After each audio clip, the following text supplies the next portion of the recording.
AST 스페이스 모바일은 우주에서 인터넷을 제공하는 회사입니다. 각종 회사들과 서비스 파트너십을 맺고 있죠. 그런데 조금 이상한 면이 있습니다.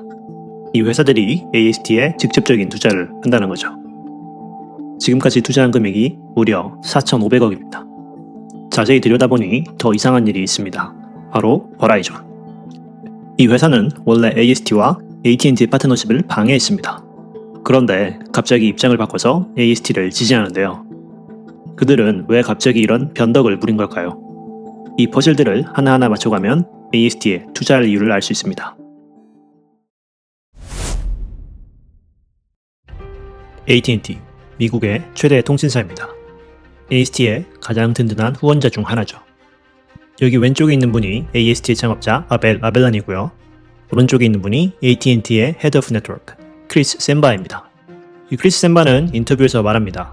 아벨란이 AT&T에 찾아와서 투자를 권했다고요. 우주에서 인터넷을 제공할 수 있다고 주장했답니다. 그리고 셈바는 아벨란을 미친 사람 취급합니다. 하지만 아벨란은 엔지니어입니다. AT&T의 모든 기술적 질문을 완벽히 대답하죠. 그리고 본인이 미친 사람이 아니라는 걸 증명합니다. AT&T는 결정합니다. 이 사람의 아이디어는 투자할 가치가 있다고 말이죠. 하지만 아직 갈 길이 멀었죠. AST는 본격적으로 사업을 시작합니다.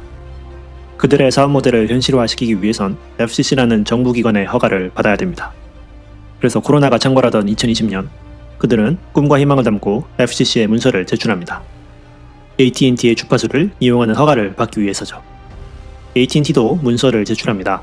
AST의 사업 모델을 추천하기 위해서죠. 미국 최대의 통신사로서 AT&T가 FCC에 끼치는 영향력은 상당합니다. 그리고 모두가 FCC의 허가를 받는 일은 시간 문제라고 생각하죠. 회방꾼이 나타나기 전까지 말입니다. 바로 버라이전과 T-모바일입니다. 미국의 또 다른 최대 통신사죠. 이들 역시 FCC에 문서를 보냅니다. 바로 AST에게 허가를 해주지 말아달라는 내용의 문서죠. 그들은 주장합니다. AST의 사업 모델이 우리의 주파수에 영향을 끼칠 수도 있다. 우리가 피해를 볼 수도 있다. 그렇지 않다는 것을 AST가 증명해야 한다. FCC는 결정합니다. AST가 이런 주장이 사실이 아니라는 것을 증명해야 한다. 이것을 증명하기 전까진 허가를 내줄 수 없다. 이제 AST에겐 또 다른 과제가 생겼습니다. 인공위성 개발뿐만 아니라 복잡한 정부 규제 과정을 해결해야 된다는 것이었죠. 하지만 이들이 반대하는 진짜 이유를 이해해야 합니다. 이들은 경쟁에서 뒤처지는 것을 원하지 않은 거죠.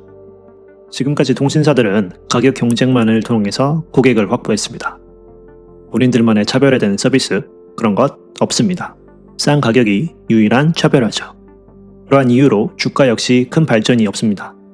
그런데 AT&T에게 갑자기 새로운 서비스가 생깁니다. 당신이 미국 어디에 있던 인터넷을 제공하겠다. 그러니 AT&T로 넘어와라. 버라이전과 T-모바일은 손 놓고 구경할 수밖에 없습니다. 그래서 그들은 손을 잡죠. 이 사업 모델을 방해하기로. 하지만 비즈니스에서 영원한 동맹은 없습니다. 버라이전과 함께 AST를 방해하기로 한 T-모바일. 앞에서는 방해하는 척만 하다가 뒤에서는 새로운 동맹을 만듭니다. 바로 일론 머스크의 스타링크였죠. T-모바일은 발표합니다. 우린 곧 우주에서 인터넷을 제공할 수 있는 혁신의 기업이라고 말이죠. 그러니 혁신의 T-모바일로 넘어오라고 광고를 하죠. 버라이전은 이제 혼자 남게 됐습니다. 순진하게 혼자 반대만 하다가 혁신이 없는 꼰대 기업의 이미지만 남게 되죠. 버라이전은 이제 깨닫습니다. D2D는 걸을 수 없는 시대의 흐름이다라는 것을 말이죠. 그래서 가만히 있을 수 없던 버라이전, 회심의 한수를 둡니다. 바로 아마존과의 파트너십이죠. 아마존도 인공위성 사업의 진심입니다. 프로젝트 카이퍼라고 불리는 사업이죠. 2021년 버라이전은 발표합니다. 아마존과 함께 인공위성 인터넷을 개발 중이다. 아마존 CEO도 이 프로젝트가 자랑스럽다고 얘기합니다. 그들은 3,236개의 인공위성을 발사할 거라고 하죠. 하지만 인공위성 사업이 생각보다 쉽지 않습니다. 전 세계 유통시장을 정복한 아마존에게도 말이죠. 2024년 기사입니다. 아마존의 프로젝트 카이퍼가 또다시 연기되었다고 합니다. 2021년 그들은 3,000개가 넘는 위성을 발사하겠다고 했습니다. 하지만 2025년 현재 그들이 발사한 상업용 위성은 0개입니다. 끊임없는 딜레이. 아무래도 D2D는 욕심입니다. 아마존은 이런 DC가 필요한 픽스드 와이어리스 사업에 집중하기로 하죠. 그리고 버라이즌과의 파트너십은 산산조각납니다. 버라이즌에게 위기입니다. 또다시 D2D 마켓에서 뒤처지는 기업이 될 상황입니다. 결국 2024년 그들 역시 AST와 손을 잡기로 합니다. 단순히 서비스 파트너십이 아닙니다. 통 크게 1억 불, 1,400억이라는 돈을 AST에 투자합니다. 이 발표가 있고 나서 많은 사람들이 AST에 관심을 갖습니다. 주가 역시 폭주합니다. 3개월 만에 15배가 오르죠. 하지만 우린 가격에만 집중하면 안 됩니다. 질문을 해야 합니다. 왜 스타링크를 두고 이런 작은 회사랑 파트너십을 하는가? 왜 이 작은 회사에 그렇게 많은 투자를 할까? 누구보다 통신업계에 많은 전문가를 보유하고 있는 버라이즌. 이 전문가들 역시 due diligence, 조사를 했을 겁니다. 그리고 깨달은 거죠. D2D 사업에선 AST의 위성 디자인이 스타링크보다 훨씬 우수하다는 것을 말이죠. 그런데 뜬금없이 구글도 이 회사에 투자를 한다고 합니다. 이들 역시 경쟁에서 뒤처지지 않기 위해서죠. 미국 시장에서 안드로이드는 항상 2인자였습니다. 1인자는 항상 애플의 아이폰이죠. 아무리 노력해도 따라잡기가 쉽지 않습니다. 그런데 애플이 2022년 발표를 합니다. 이제 아이폰은 인공위성을 통해 SOS 문자를 보낼 수 있다고 말이죠. 당신이 셀타워가 없는 곳에서 조난을 당해도 아이폰을 사용한다면 인공위성을 통해 도움을 청할 수 있다. 그러니 아이폰을 써라. 당신의 목숨이 달린 일이다. 사람들은 이 메시지에 주목합니다. 그리고 구글은 뒤늦게 비슷한 기능을 제공하려고 노력합니다. 2년이 지난 2024년 구글 역시 비슷한 기능을 제공합니다. 그리고 다짐합니다. 더 이상 애플에게 뒤처지지 않기로 말이죠. 구글은 AST에 주목합니다. 그리고 본격적인 투자를 합니다. AT&T, 보다폰과 함께 총 155 밀리언, 대략 2천억에 가까운 돈을 투자하죠. 심지어 AST의 경쟁자가 될 수도 있는 회사도 투자를 합니다. 아메리칸 타워는 셀타워를 운영하는 회사입니다.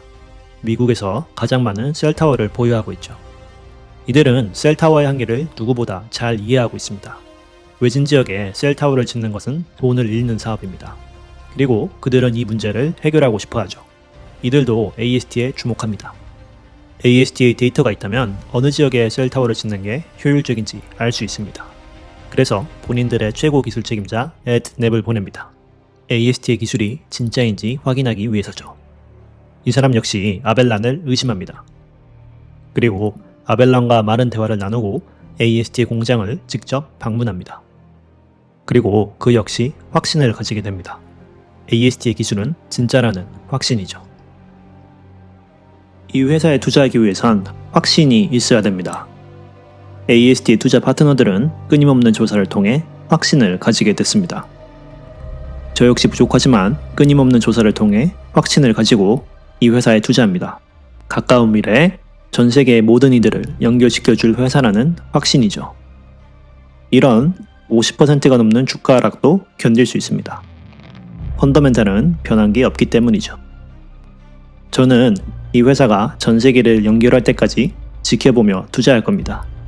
그럼 여러분도 쉽게 흔들리지 않고 펀더멘탈에 집중하는 투자자가 되시길 바라며 오늘 영상 마치겠습니다. 감사합니다.